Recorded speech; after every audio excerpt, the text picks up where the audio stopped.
Bret Baier joins us now. He's out with the president, chief political anchor of Fox News. He's overseas on the final stop of this week-long first overseas trip. Bret, welcome back. Hey, Brian. I'm in Abu Dhabi right now. How do you feel? You tired? Yeah, I'm pretty tired, actually. But, we were on the go, and I just finished an interview with the Deputy Prime Minister, Foreign Minister, Sheikh Abdullah bin Zayed here, ABZ, as he's known. Really thoughtful about, all things around the region, Iran, Gaza, relationship with the U.S. Obviously, the president's here and continuing what are really big financial deals with all these countries, but talking about those big issues as well and how to get to a solution, Iran being probably the biggest. Last night what do you think was most revealing about last night with the Qatari prime minister?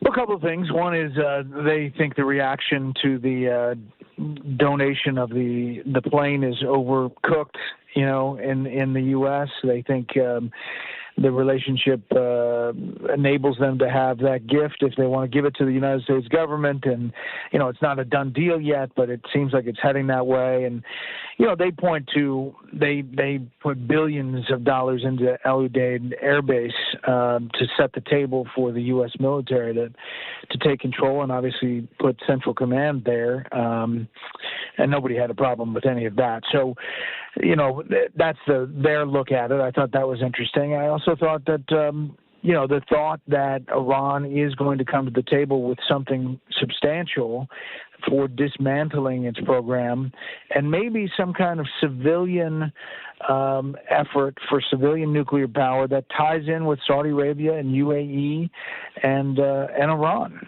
And, some type of consortium. That plan is kind of floating out there. I know. I guess the foreign minister was there before you guys got there with the president in Saudi Arabia to propose that. I mean, first off, you'd have to believe they really think they need a civilian nuclear program. I did not know they were that concerned about the environment or running out of oil. But the other thing would be there's the different component would be with this would be you need to stop financing Hezbollah, Hamas, Islamic Jihad, Houthi rebels, terror groups in the region. And you can't have ballistic missiles that obviously long-range missiles that could be nuclear tipped, right? Yeah, that would be a different side that definitely was not touched on in the Barack Obama, JCPOA, the Iran nuclear deal. And so that would all have to be a part of it. I think that the foreign minister and deputy prime minister I just talked to here in UAE said the same thing. UAE signed on to what's called a 1-2-3 program that essentially, with the U.S., enabled them to have civilian nuclear power. They have 4 reactors. They need the electricity. They need the power because they're trying to go super high tech and get all of this AI. And for that, all these countries are going to need a lot of electric generation. So they will, and by the way, they are willing to have enriched uranium elsewhere and bring it in for their nuclear power. So, Bret, the perception that I'm seeing is really strong. It looks like Saudi Arabia just loved having this relationship with the president and our country. Qatar, I thought, was over the moon. They couldn't have been more, I thought, accommodating to the president. He seems thrilled. What's your take? Yeah, there is this mutual bond, and I think the fact that he came here first means a lot to them. It shows this relationship. He obviously, his first stop on the first Trump administration was Saudi Arabia. The relationship with MBS, the Crown Prince, could not be tighter. And each one of these stops suggests a long-time friendship with these individual leaders who happen to be very young. MBS is 39. The Emir in Qatar is, I think, 47. And listen, I think the president is enjoying this moment. He thinks that he's doing a lot of big deals and getting a lot of investment, which he is, more than $3.5 trillion in the U.S., and I think more importantly, it's about reshifting the region. You remember the Obama administration focused a lot on Iran and thought that they were the center of the Middle East. I think the Gulf states are the center of the Trump foreign policy Middle East. So what do you think? First off, the word goes out that Saudi Arabia, as well as Turkey, personally asked the president, their leaders, would you meet with the leader of Syria? And he says yes, at which time he agrees to drop sanctions, and he lists a punch list for him to go after it. Muaz Mustafa was with us yesterday, and he's with the Syrian Emergency Task Force, born in Syria, lives in the U.S., goes back and forth, and he thinks this is a just titanic move. Cut 13. Incredibly significant, the decision and the meeting.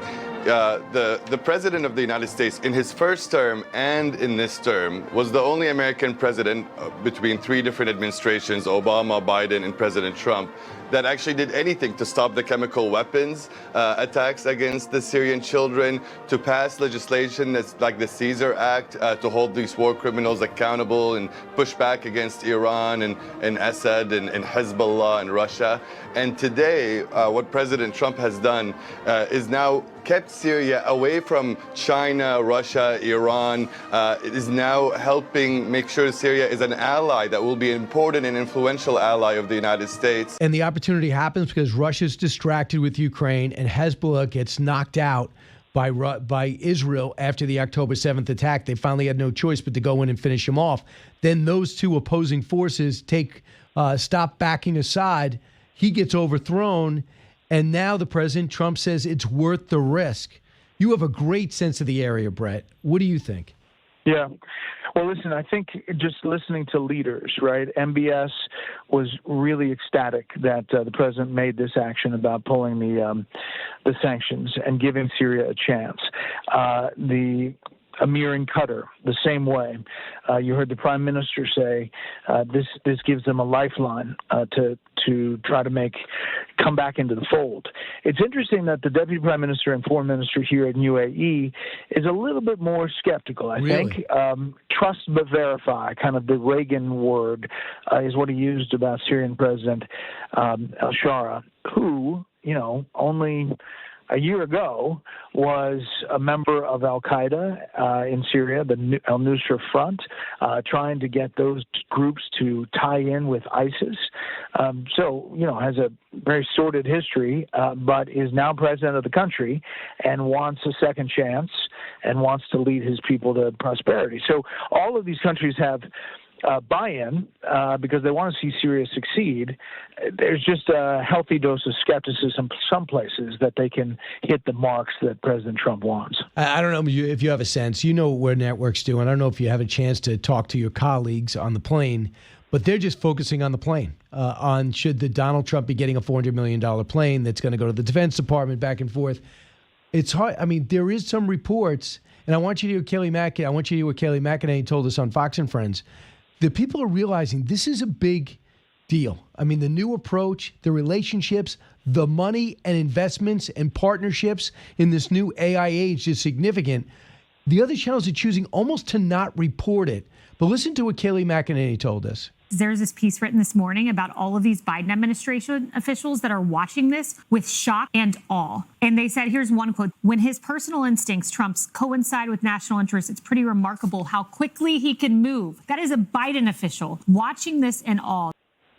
So if you're really approaching this fairly, and like Dave Ignatius is another guy from the Washington Post who just knows this region, been here for 40 years.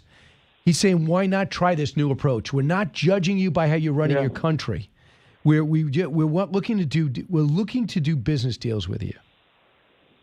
I actually think, Brian, that speech, it was long and it was, but the crowd in Saudi Arabia really, really loved it. And it played so big in the region as far as like newspaper headlines and leading newscasts, that those paragraphs about, we are not telling you how to run your country or how to build it. We are not trying to get you to build it in our image. This is your country. We want to be your partner. We want to lift you up, and we want to do business with you. That message, and saying, it's not neocons, it's not us trying to take over, it's not us dictating what you should do, was really, really powerful, and a foreign policy kind of mantra for Trump foreign policy part 2. We did a lot on it on Special Report. Brit Hume talked about it. We did it on the panel. it didn't get a lot of pickup in the U.S., and it's a shame. I think over time, people are going to look back at this trip and specifically that speech and say it was really, really significant. Look, they're going to focus on the plane, and that'll be the Sunday shows. But they're becoming as insignificant these days outside Shannon Bream as the late night shows. They used to kind of set the tone, and it's just not happening now. People are making their own decisions, and I think we're seeing that.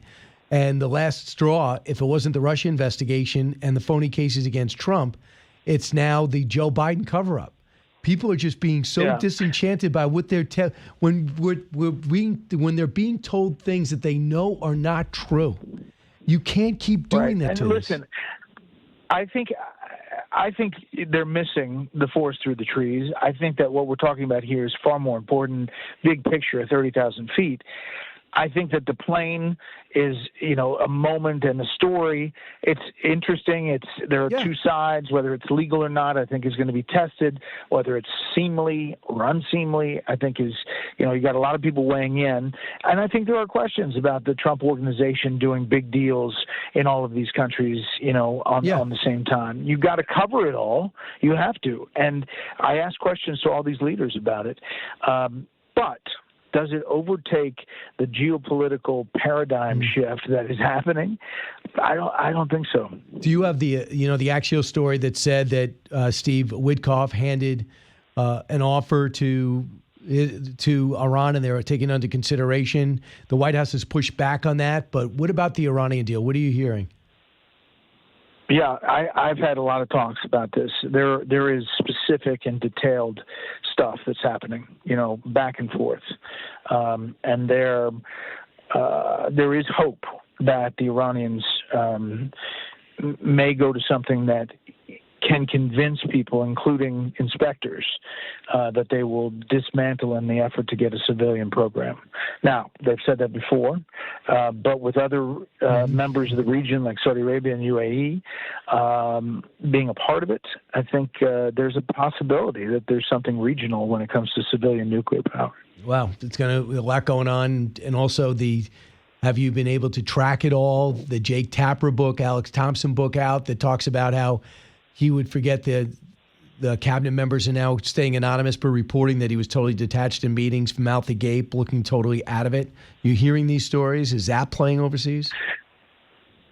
It's not really playing overseas, but I've seen the clips and I've seen some of the excerpts, and I've also seen the criticism about, how it was covered back then and how, a number of the members of the media are trying to rephrase it now like they covered it one way back then. So I think it's a little frustrating, and there is definitely a sense in Democratic circles that it's exasperating. But they can't just keep saying we're going to move past it, because until you own up to it, why should we believe? If we didn't believe you then, why should we believe you now?